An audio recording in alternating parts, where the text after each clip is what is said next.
Today I'll be showing you how to make your own DIY corkboard. This craft is super easy and it doesn't require many materials, as I know it kind of is hard to get fancy materials during quarantine and it's kind of a strange and difficult time.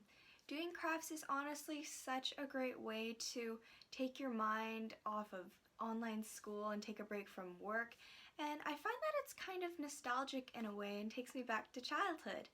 You can make this corkboard for yourself, gift it to family members, or honestly you can do whatever you want with it. I usually put photos and quotes on these corkboards, but again, there's so much room for creativity, so just let your crafty imagination wander. Anywho, that's all for now, so let's just get into the video. So for your materials, you will need some old wine corks, a Bristol board, so if you don't have one, you can use cardboard and paint it if you like. You will need some embellishments. This is optional, but I'm just including some ribbons, maybe if you want some jewels, clips, stickers, etc.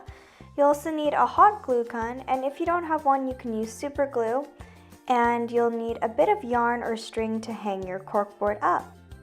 So first, you're going to line your working area with some sort of cloth or mat that you can dirty in case if you spill glue or paint on your surface. Then take your Bristol board and cut it into a slightly larger dimension than your desired size for your corkboard. Next, take your corks and line them up horizontally on the Bristol board.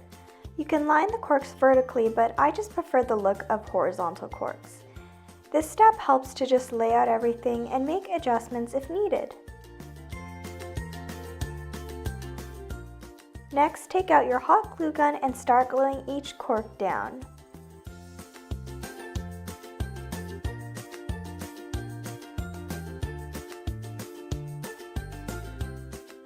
After you finish, you can add whatever embellishments you want.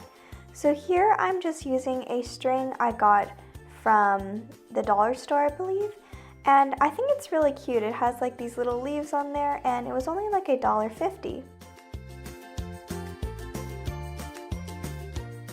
Then attach your string by gluing both sides down at the back of the Bristol board.